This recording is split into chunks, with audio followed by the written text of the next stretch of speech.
Watch me ride.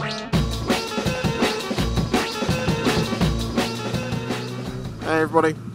So today I've got a few errands I need to do, and I thought, oh, I might as well make a video while I'm doing it. It'll also be the first time I've tried these Metzeler Road Tech 01s I was sent out in the wet.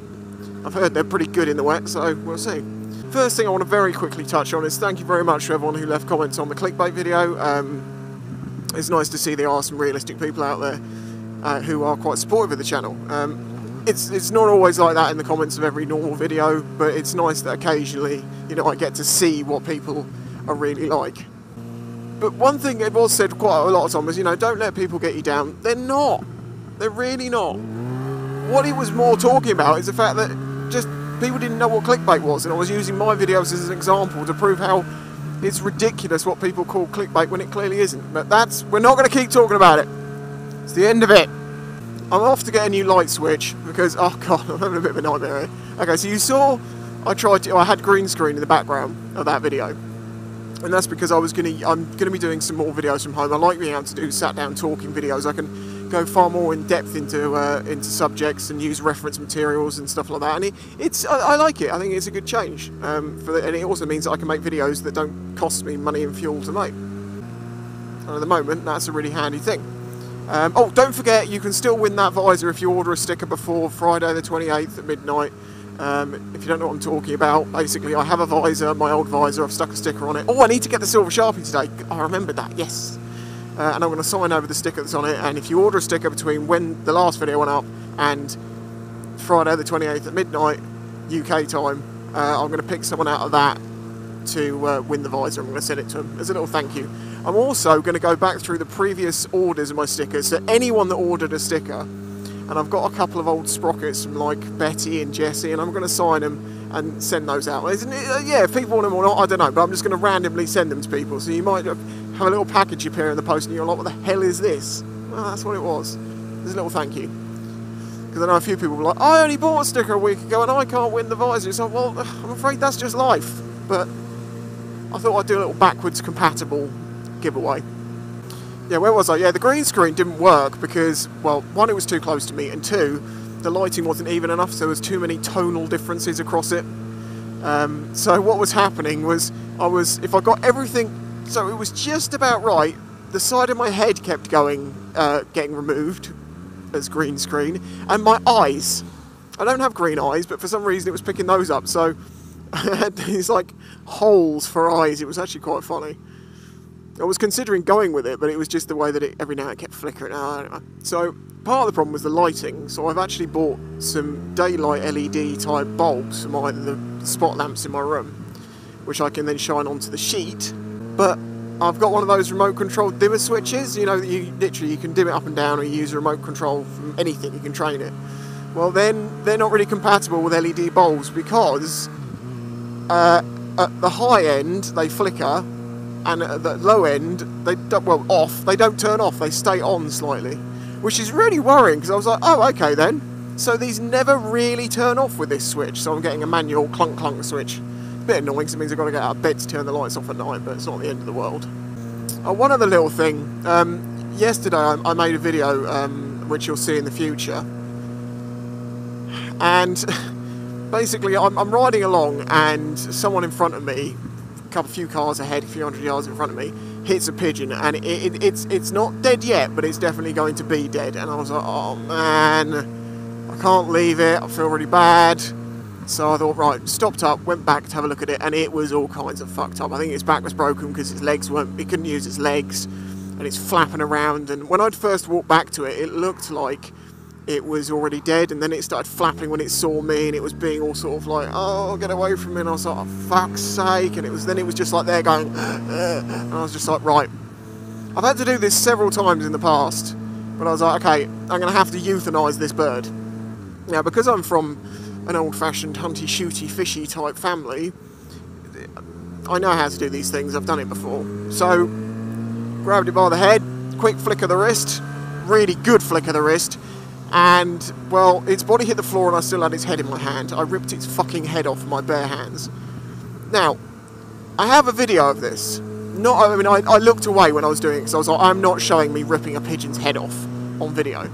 And I considered making a video out of it to be like, you know, have you got the balls to do this? Because the amount of people that just drive past animals dying at the side of the road that are definitely going to die, and they're just going to sit there and suffer or wait for another car to run them over.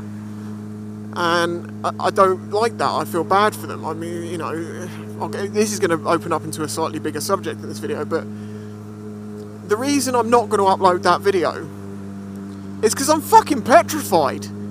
If I put that online, I'm going to get so... Well, I think most people will be like, well done, good on you for actually having the balls to put it out of its misery, but there is going to be people who are going to go fucking apeshit. You could have nursed it back to health. You could have done this. You could have this. You could have, I don't know, called a fucking animal ambulance. It's like, I hate killing things. I'm not a Buddhist, but I do believe in karma, and I do also believe in not unnecessarily killing things. I eat meat, and I have no problem with that. But I don't like things being killed unnecessarily. But it was a necessity, because the thing was definitely going to die, but it was going to be slow. So quick, problem solved. I had a realisation of, no, just don't do it, it's not worth the shit. The internet is just such a fucked up place. But I'd love to know, how many animals have you had to put out of their misery?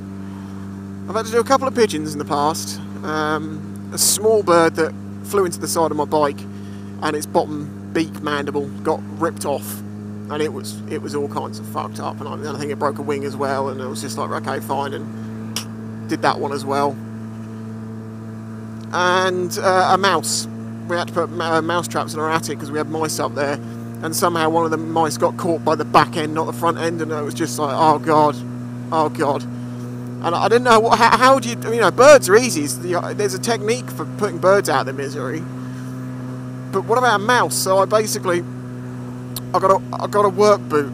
It wasn't my work boot. I went to the front door. There was my nice clean boots, and there was my brother's work boots covered in concrete. This is many years ago, and he does know about this. And basically, I just took the mouse outside, got the work boot, and I didn't stamp on it. I just used the boot like a fucking hammer, and just went, bam! And it exploded into just nothingness. But it wasn't suffering anymore. And yeah, as I say, have you ever had to do this? I mean, I asked on my social media, and I got people saying that they've had to do it with deer. I don't know how you do that without a knife. You know, of course, probably there is the classic, there's a comedian, I can't remember his name now, but he talks about kicking a badger to death. He's riding his motorcycle along and hits a badger, and then he has to go back and put it out of its misery. He's like, it's not dead yet, but it's definitely gonna be dead. I know people are gonna say shit like, oh, no video didn't happen. I don't care. I really don't. I'm not putting it online, it's not worth the risk. There's far too many easily triggered people out there, you know, that fucking just go nuts at anything like that, and it's like, I was doing it a favour. It's not like I went out there and grabbed a fucking pigeon off the street and just necked it. It's on the floor dying. Yeah, this brings me on to my other subject of human euthanasia. And how the fuck is it not legal? When I get it, it's not like you're just going to walk into the GP on a Monday and be like, I've decided it's time to die. And he's like, okay, no worries, bang, dead. No, it's got to be a process. You've got to have a good reason for it. There's going to have to be approved conditions and stages of that condition. But, you know, people who have different diseases and syndromes that mean that they lose control of their body, and they have very horrible deaths. And I think I'm trying to think now, correct me if I'm wrong, is it like muscular dystrophy, where you slowly lose the use of your body throughout your life, and then you basically get to a point where the machines are keeping you alive, and you're locked into your body and you can't do anything, and you then basically drown to death or something like that? It's fucking horrible. Yeah, if I had that, I definitely want the option to be able to say no. At this point, I want it to end. You know, people who have maybe stage 4 cancer, who are going to have a really miserable death, they should have the option to choose their time and their place as to when to die. It's the most dignified thing, because, you know, they're always like, people need to be given dignity when they die. Where's the fucking dignity in being hooked up to a load of machines and not being allowed to die? Like, every time you die, they bring you back. And I know you do get DNRs, do not resuscitates, but still, I don't get how it's not legal in this country. For a handful of things, not for a lot of things, but just for a very small handful of things. That's a bit of a dickish move to do to a learner, wouldn't it? I don't need to go this way, but I want to feel them in the wet.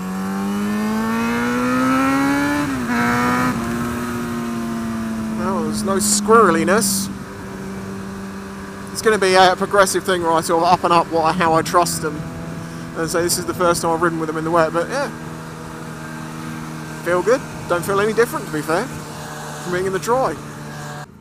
I just don't understand why we wouldn't legalise euthanasia. I mean, if it's done in a very set procedure in the way that things should and shouldn't be done, and only for set illnesses which really do require it, and only at certain points and stuff like that, why isn't it an option? I don't understand the legal or moral problems with it. You know, because when people are really freaking old in hospital and dying, isn't it a thing where they kind of like give them some extra painkillers and stuff to kind of help see them off, you know, a little extra morphine, a little, you know, just to calm them down as they... Isn't that a thing? I've heard that's happened. I don't know if it's something that's done unofficially, but... yeah, I mean... I don't get it. It's fucking 2017, people. We're a bit more evolved. We know what is and isn't a good idea and what is and isn't morally right. I get the argument we don't want to legalise suicide, as it were, because, you know, there's people that get into stages of their lives that they feel like they want to kill themselves, and if that was like, you know, if there was like suicide booths, they'd probably go and do it. And then a few years later, if you speak to them and say, do you think that would have been the right decision at the time? They'd say, fuck no, I was not in the right state of mind. And I get that. But when someone's got a disease like cancer, or one of these syndromes where, you know, you're locked out of your body, or just something like that, why? I don't get it. I really don't.